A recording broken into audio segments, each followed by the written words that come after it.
Là, en fait, je vois une personne différente, genre qui se transforme. À ce moment-là de ma vie, il faut savoir que ma famille m'a renié. Je vais pleurer, je crois. Hi guys, donc il est temps de rétablir la vérité par rapport à l'histoire de la polonaise, la bolognaise, comme vous voulez. On a tous rigolé ensemble sur TikTok, etc. Mais vraiment, vous vous rendez pas compte de ce que j'ai vécu aux États-Unis et je suis vraiment très fier de moi d'avoir rebondi et d'être rentré chez ma famille, etc. Je vais vous raconter du coup en détail avec des preuves. Aujourd'hui, je suis dans un bon setup. Merci à Live Picture de m'avoir fait ce beau setup. On rentre très vite dans les détails et c'est parti. Du coup, introduction, donc ceux qui ne me connaissent pas, je m'appelle Ramzi, j'ai 21 ans, je suis parti en tant qu'au pair aux États-Unis. Au pair, c'est garder des enfants dans une famille d'accueil, tu es hébergé, nourri et blanchi, et du coup, je vais avec des étoiles dans les yeux. Et au bout d'une semaine, c'est un cauchemar. Je me fais virer de ma première famille. Je suis arrivé endetté aux États-Unis, donc ça a été hyper compliqué pour moi. En fait, ça a été la descente aux enfers. En fait, moi, j'étais venu dans une bonne optique, etc., rencontrer de nouvelles personnes, se recentrer sur moi-même, enfin vraiment recommencer tout à zéro, etc. Et du coup, j'ai fait la rencontre d'une fille et ça s'est très mal passé. Cette fille, c'est une au pair, une polonaise. Elle s'appelle Emilia, voilà, je vais dire son prénom, je m'en fous. Je vais pas afficher sa tête parce que si elle a déjà appelé la police pour moi et j'étais à deux doigts d'aller en prison, et vous allez voir avec la suite de l'histoire, si je l'avais touchée, aujourd'hui je ne serais pas là, mais derrière les barreaux à Chicago. Donc je commence à San Francisco en tant qu'au pair, du coup je me fais virer. Je trouve une famille dans le Michigan à 2 heures de Chicago, donc la deuxième famille me vire de Chicago. Donc j'arrive chez une LCC, donc une LCC c'est une local consultant, genre c'est une conseillère qui t'héberge, car je suis venu avec une agence, donc j'ai payé 2000 € une agence, c'est pour ne pas être SDF, ce qui est logique. J'arrive chez la LCC, donc il y avait un garçon qui s'appelait Félix, c'était un Italien, une fille qui s'appelait Maria, c'était une Espagnole, et une Polonaise, donc la fameuse Emilia. Moi qui suis très gentil, moi je suis quelqu'un, je me prends pas la tête, je prends pas la grosse tête par rapport à mes réseaux, tu veux, je te filme, je m'en fous, enfin, genre je me prends pas la tête en fait, c'est-à-dire que elle, je commence à faire sa rencontre, elle commence à me raconter un peu sa vie, je raconte ma vie, elle s'est fait rematch parce qu'elle a écrasé un enfant, ce qui paraît, enfin elle a touché avec la voiture en arrière, elle a reculé. Donc voilà, moi je prends sa défense parce que je sais que les familles d'accueil c'est des gros fous, genre. Et du coup, on commence à se confier un peu sur chacun sur notre vie et tout. Elle me dit qu'elle a des problèmes dépressifs, elle n'est pas trop bien et tout. Moi, je généralise pas, mais j'ai toujours entendu dire que bah vas-y, les femmes de l'Est, faut se méfier, etc. Mais vas-y, je calculais pas et tout. Je décide de la prendre sous mon aile, je la filme sur mes réseaux, elle est sur YouTube, elle est sur TikTok, mais elle a pas du tout de visibilité. Je la filme, etc. On fait des vidéos ensemble. Comme vous pouvez voir à l'écran, plusieurs photos, vidéos qui s'affichent où bah, en fait c'était venu ma copine là, quoi. Il n'y a que elle qui peut comprendre ce que j'ai vécu là-bas. Même mes meilleurs amis, même ma famille, il n'y a personne qui peut comprendre ce que j'ai vécu là-bas. Le fait de te sentir rejeté par une famille d'accueil alors que tu es tout seul, tu n'as personne. Bref, du coup, on commence à sortir ensemble, on va prendre un verre, on rigole ensemble, on twerk ensemble, on danse ensemble, bref, on fait tout ensemble, on fait les 400 coups ensemble. Un soir, on décide de sortir ensemble en boîte sur Chicago, on prend un Uber, bim, accident. Accident, je vais vous mettre des petites photos, des petites preuves, tout ça. On fait un petit accident, elle se cogne la tête, je suis là pour elle, je la soutiens, moi, peut-être c'est un trauma, mais je m'en fous. Honnêtement, j'ai rien. Et juste après, je vais en boîte. Bref, je la soutiens, je l'aide. Et là, donc il faut savoir qu'en tant qu'au pair, avec une agence, c'est comme si tu étais sur Tinder, tu es sur une application de rencontre, genre, littéralement. La famille voit ton profil, je vois une photo au centre aéré, etc. Il a l'air bien, on va matcher. La famille peut te matcher et toi, après, tu décides de matcher avec. Donc, eux, ils voient ton profil en premier. Une famille décide de la contacter. On est à Thanksgiving. Thanksgiving, fête très importante aux États-Unis à Noël. Ils la contactent, on est tous chacun dans notre chambre, c'était une maison, genre il y avait du coup tous les opéras en rematch, on était on va dire en coloc. La famille la contacte, ils décident de nous proposer de venir chez eux pour Thanksgiving, une fête très importante en Noël, la dinde et tout. C'est des millionnaires, toutes les familles d'accueil en vrai ils sont tous blindés parce qu'ils payent genre 10 000 € de frais d'agence. Ils décident du coup de nous inviter, ils habitent à 2 heures ou 3 heures de où on est. Moi je suis à 30 minutes de Chicago, eux ils habitent dans le Michigan. Chicago c'est dans l'Illinois, c'est différent.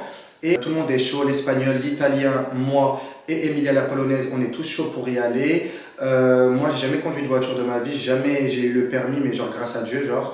J'ai eu le permis voilà, parce que j'ai invoqué pendant le ramadan, mais sinon j'ai jamais conduit de ma vie, je sais pas conduire. Mais voilà, je me suis dit, bah là c'est le garçon, l'italien il va conduire, vas-y, pas, ou les filles peut-être, moi j'ai pas l'habitude de conduire. Du coup, la famille d'accueil, hyper gentille, ils décident de nous envoyer de l'argent. Et c'est qui se porte bénévole et qui se porte volontaire pour faire ça? Bah c'est Bibi, c'est Ramzi. Donc elle m'envoie de l'argent sur PayPal, etc. Elle m'envoie le taux de change, les dollars, elle m'envoie, ça fait pas assez pour louer une voiture. Elle m'envoie une voiture à louer.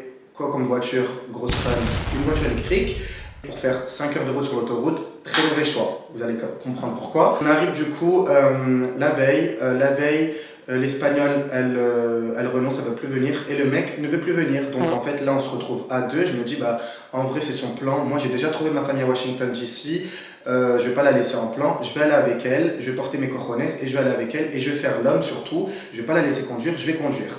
Il faut sachez que moi, 3 jours après, je partais chez ma famille à Washington DC, ok, j'avais mon vol, ma valise n'était pas prête, rien n'était prêt.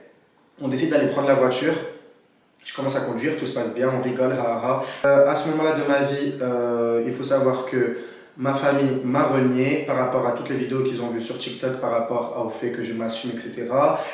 Des comptes Marcel, ils prennent toutes mes vidéos, des comptes me font de l'harcèlement en ligne, j'ai jamais vécu ça de ma vie. On me prend en enregistrement d'écran quand je suis en live, etc. Je vis honnêtement la pire période de ma vie. Je sais même pas comment j'ai pu surmonter cette épreuve, j'ai peur de pleurer. Bref, ça a été hyper compliqué pour moi et tout. Et je me rappelle, je vais pleurer je crois. Et du coup, je me rappelle que genre je prends la route et tout. Je prends la route, je conduis et tout. Et genre vraiment je suis pas bien, tout ça. Je dis bah c'est pas grave, je vais pas calculer par rapport à l'harcèlement et tout. On arrive chez la famille, on a pris la route à genre midi, on arrive à 22h chez la famille. La famille nous accueille, on mange chez eux, hyper grosse maison, les enfants ils sont adorables. Et moi je pense que vous avez vu un peu ma personnalité sur les réseaux, je prends beaucoup de place, je prends beaucoup d'énergie, je suis hyper sociable et extraverti. Voilà, je suis comme ça.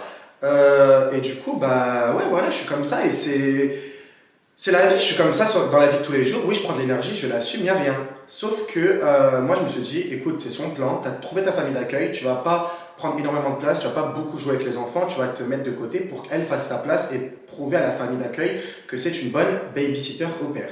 Le week-end passe, je m'appelle le daron, il m'a donné genre $100 comme ça, je dors avec elle et tout, on dort ensemble et tout, on rigole et tout se passe bien.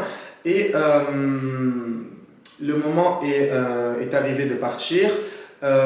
Du coup, il faut savoir que le week-end, on a joué à Just Dance, on a fait des jeux de société et moi, bah, j'ai initié les enfants à Just Dance et tout. Et il faut savoir, information générale, les familles au pair ne prennent jamais de garçons, ils vont prendre plutôt des filles. Moi-même, demain, si j'ai des enfants, je laisse des filles m'occuper. Sauf qu'on est tous différents, c'est-à-dire que moi, je m'occupe bien des enfants, j'ai une bonne énergie féminine, j'adore danser, j'ai pas honte, etc. C'est-à-dire que ils ont kiffé sur moi, honnêtement. La famille d'accueil a kiffé sur moi et du coup, le jour de partir, avant de prendre la route, elle me dit Ramzi, il y avait genre des triplés, 2 filles, un garçon et un petit, je me rappelle, il s'appelle Zayan et tout. Et ils ont kiffé sur moi honnêtement et elle avait même une belle fille, etc. Elle avait 15 ans, elle a kiffé. Elle me dit Ramzi, honnêtement, c'est dommage que tu as trouvé ta famille parce qu'on aurait kiffé match avec toi. On n'a jamais pensé à un garçon au père. Ok, je me dis, bah, je dis c'est trop mignon, mais merci, j'ai trouvé ma famille, je m'envole bientôt. Et qu'est-ce qui se passe là, en fait, je vois une personne différente, genre qui se transforme, mais genre un diable, genre j'ai jamais vu ça de ma vie. On décide de reprendre la route, je reconduis, et oui, et il faut sachez aussi, je vous ai pas dit, sur la route, moi qui n'a pas d'argent, qui est endetté jusqu'au cou, j'étais endetté de 2000 €, je suis endetté jusqu'à 2000 €. Sur la route, je paye, même si j'ai pas d'argent, je emprunte de l'argent à mes copines. Je paye les stations de charge électrique, etc. Je paye tout et je ferme ma bouche et je dis rien alors que je suis venu pour elle. Bref, qu'est-ce qui se passe? On prend chemin retour, etc. On arrive à un drive à Chick-fil-A. Chick-fil-A, c'est comme McDo, etc. On arrive à un drive, madame demande un thé froid. Il lui sert un thé chaud. No, When we order something. Stop. Stop. Fuck. Stop. Just stop. Fuck The only it. thing we could do is give it to you with no ice, so it'll be a little bit I weird. can't return this. You want to... Elle pète un câble au drive. Il y avait du monde, je lui dis là par contre t'es irrespectueux, ça se fait pas. Elle pète un câble, elle descend de la voiture, elle m'insulte, etc. Sorry, Emilia, come on! Sorry, please! Moi je suis quelqu'un, je suis pas du tout rancunier, genre j'ai tellement un grand cœur, je m'en fous, tu peux m'insulter, je vais revenir vers toi, enfin c'est pas bien d'un côté ça, mais t'as beau me faire du mal, je m'en fous, genre en vrai c'est pas grave. Et je commence à tout documenter sur Snap, donc je mets des petites stories et tout là. Les gens commencent à me dire, Ramzi, fais attention, laisse ça sur le bord de la route. Moi je me dis, j'ai pas envie d'avoir des problèmes avec l'agence, j'ai pas envie de rentrer en France, les temps sont très très durs, j'ai plus de famille, honnêtement si je rentre, je finis à la rue. Et elle pète un câble, elle descend, elle va se réfugier dans un centre commercial. Les gars, on est venus en week-end à 4 heures de où on est hébergé. Je me suis embrouillé avec la polonaise. Je suis en train de chercher dans tout le magasin. Elle commence à se cacher dans les rayons, je la retrouve. Elle est là, elle est là.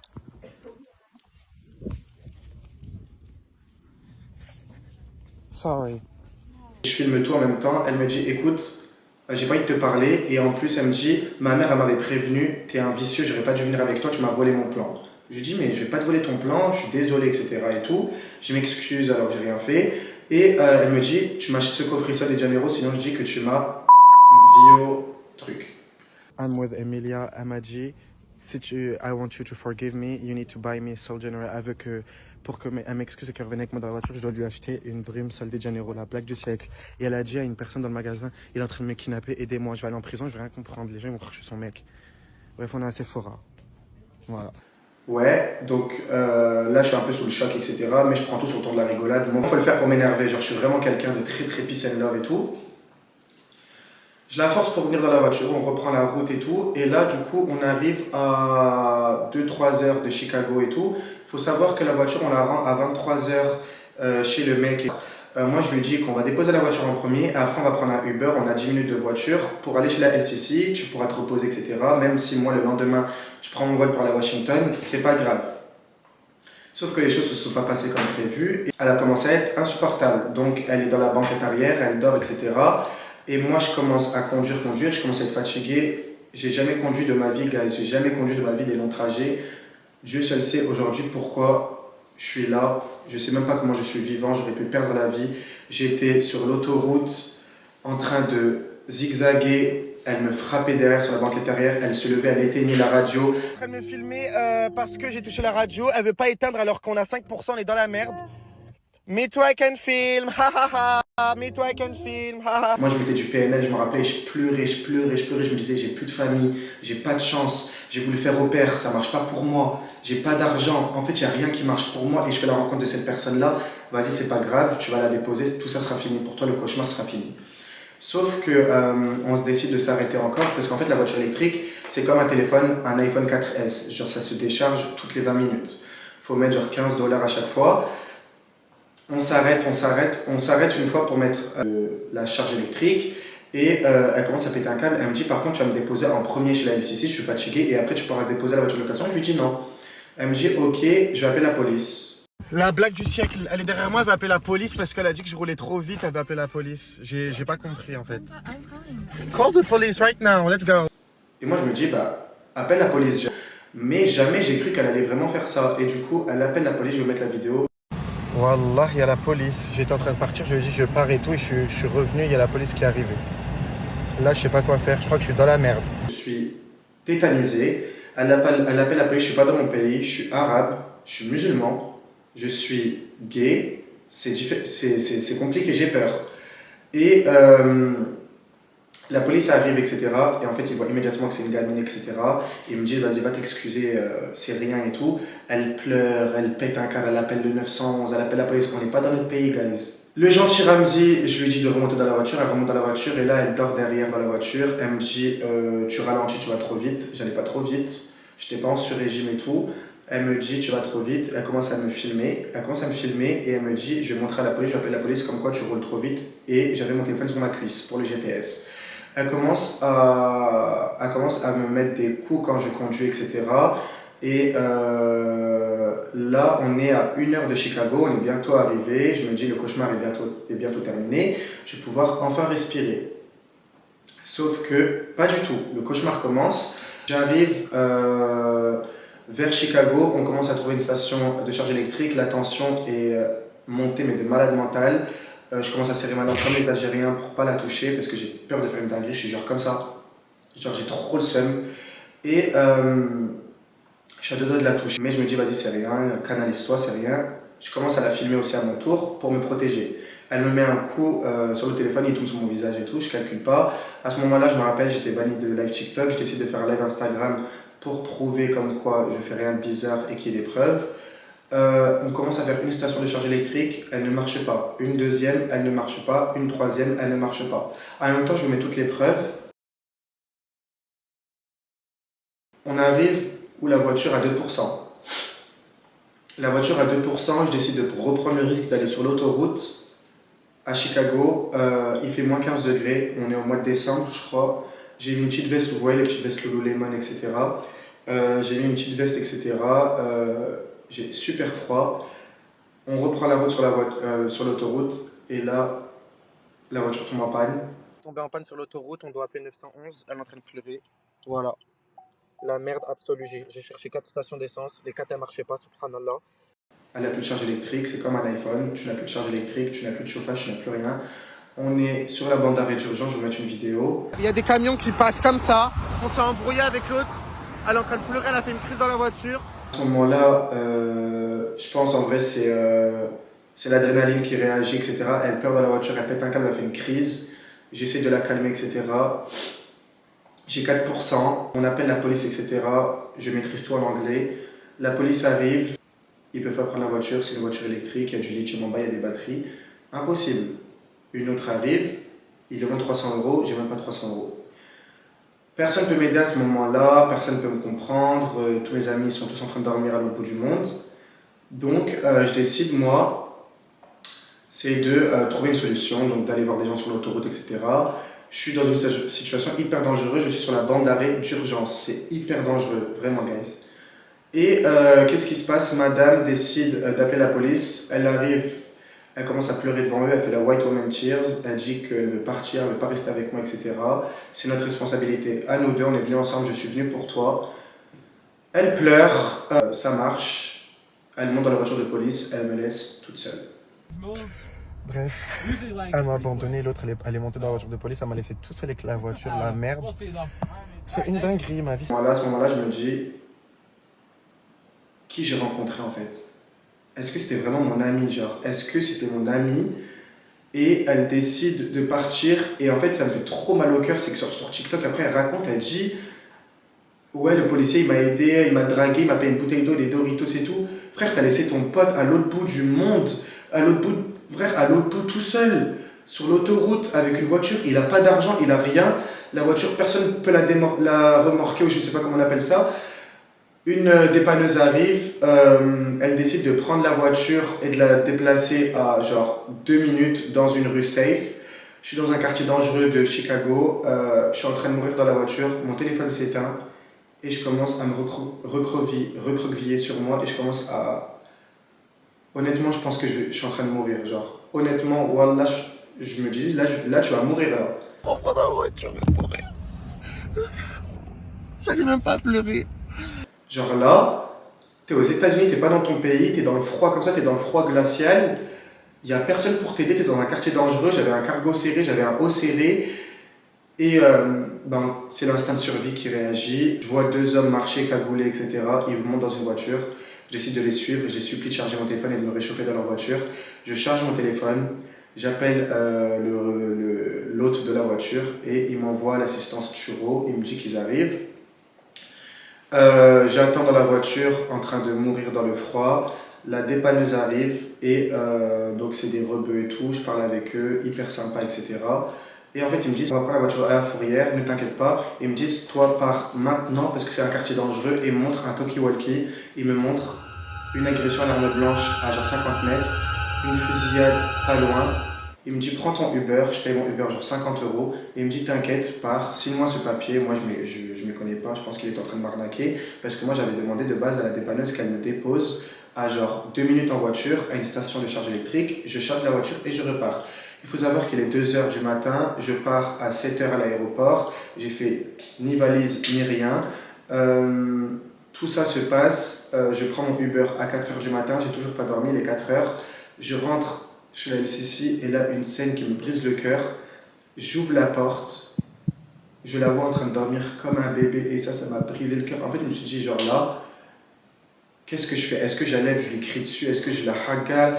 Est-ce que je m'embrouille avec elle? Est-ce que je la touche? Qu'est-ce que je lui fais? Est-ce que je la frappe? Genre, j'ai peur de réagir, en fait j'ai peur de faire une dinguerie, de regretter. Et j'ouvre la porte et je décide de la fermer. Et je suis tellement fatigué que je m'effondre en larmes. Je pleure, je pleure, je pleure, je pleure.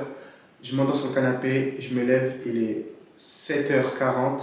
Je suis en retard. Le Uber arrive dans 20 minutes. Je dois faire ma valise. 8 mois. Vous imaginez, j'ai pris 2 ans d'habits. Et je me baladais avec 3 valises partout. J'ai fait la Californie. J'ai fait le Michigan. J'ai fait Washington DC. J'ai fait Las Vegas. Et je me suis trimballé comme un SDF. Et à l'heure d'aujourd'hui encore, je regrette encore. Et j'ai envie de retourner aux États-Unis malgré toutes les galères qui m'est arrivées. Je prends mon Uber. Je vais à l'aéroport. J'informe ma LCC de la situation, ce qui s'est passé. J'informe la famille d'accueil, qu'est-ce qui s'est passé. Et la famille d'accueil est choquée de son comportement, etc. Mais c'est pas pour autant qu'ils vont matcher avec elle. Ils vont matcher avec elle, ils vont l'emmener à Hawaï, etc. Elle va vivre sa best life pendant que moi, je suis en train de souffrir. Et j'ai rejoint une famille qui m'a fait la misère encore une fois, une troisième fois. Comme on n'a pas le droit au bonheur, on n'a pas le droit de profiter de l'expérience au père. J'arrive à Washington, je tourne la page et je me dis j'en parle plus, c'est fini tout ça. Sauf que je reçois un appel un jour, je suis en train de travailler et tout, je sers le petit déjeuner à mes enfants d'accueil. Je reçois un appel où madame ne veut pas s'arrêter et elle dit que je l'harcèle sur les réseaux sociaux et que je l'harcèle elle et la famille d'accueil. Je me dis c'est une blague là, genre là. Pourquoi tu me fais ça? Genre tu m'as fait la misère, assume que tu m'as fait la misère, tu as abandonné ton ami sur le bord de la route, assume que tu m'as fait la misère et c'est bon, genre l'histoire elle est passée. Et en fait, j'ouvre l'application de location et je dois une facture de 2000 euros. Et à l'heure d'aujourd'hui, je dois encore la facture de 2000 euros et je ne sais pas comment je vais faire. Je ne sais pas si je voyage aux États-Unis à nouveau, alors que j'ai trop envie, c'est mon rêve d'y aller. La douane m'attrape. Je ne sais pas si je vais finir en prison. Je ne sais pas s'ils vont m'attraper en France. J'ai jamais eu 2000 euros de ma vie et que Dieu m'en soit témoin que ma mère meure tout de suite. Je n'ai jamais eu 2000 euros de toute ma vie. La paye que j'ai eu le plus dans ma vie, c'est 1600 euros. C'était le centre aéré. J'ai tout payé pour mon appartement. J'ai jamais eu cet argent-là. Et maintenant que je te demande de diviser la dette, 1000 euros chacun, 1000 euros chacun, tu veux pas et tu me gosses de partout. Et toi-même, je t'ai donné de la visibilité sur les réseaux avec ce buzz-là. Tu décides de le retourner à ta manière et de en rigoler. Bref, voilà toute l'histoire de la polonaise. En tout cas, moi, croyez-moi, cette histoire, jamais je l'oublierai. J'ai vécu des traumas là-bas. À l'heure d'aujourd'hui, je pense encore à ces 2000 euros que je dois. J'arrive pas à vivre ma vie comme il le faut. J'arrive pas à voyager comme il le faut parce que je pense à cette dette. J'ai envie de retourner aux États-Unis, de refaire une bonne expérience. Mais cette expérience m'a traumatisé entre 3 familles. Une qui te vire parce que tu as mangé les nouilles du placard alors que la mère, c'est une millionnaire. Une autre qui te vire pour avoir vapoté la puff sur le balcon en temps off alors que je l'ai prévenu, j'étais honnête et la leçon que j'ai tirée c'est que je suis trop gentil, je suis trop honnête avec les gens et ça me nique la vie tous les jours et j'arrive pas à arrêter, je suis gentil, je suis nia, je me dis ça va payer tout aux yeux de Dieu mais en fait non, genre c'est ce que j'ai vécu là-bas, en fait le fait d'en reparler ça me fait tellement du mal, genre j'ai vécu une expérience, j'ai jamais vu une expérience au pair comme ça. Ouvrez TikTok et allez voir TikTok, qu'est-ce qu'ils disent les filles qui font au pair. Alors ma famille m'a payé un vol en jet privé pour aller aux Bahamas. Non, dis la vérité, dis que des fois ça se passe mal. Dis qu'on te prend pour un esclave, dis que tu travailles plus de 50 heures dans la semaine, dis que tu es payé $200, tu fais rien avec cet argent-là. Dis que tu es H24, tout le temps tu es avec la famille, tout le temps. Moi, en tout cas, cette expérience, elle m'a énormément appris sur moi. Malgré tout, j'en tire une genre de bonnes choses parce que le Ramzy que vous avez vu là-bas sous Juicy Couture, sous ongles, sous maquillage, ça a été le vrai Ramzy qui a testé des choses, qui a su se chercher et s'exprimer et s'assumer et voir ce qu'il aimait. Oui, aujourd'hui en France, c'est plus possible de faire ça. Oui, aujourd'hui en France, c'est juste pas la DA et c'est pas le mood de le faire en fait. Là-bas, je me suis senti pas jugé, je me suis pas senti critiqué, je me suis senti bien et ouais, malgré tout ce que j'ai vécu là-bas, j'en tire que de bonnes leçons.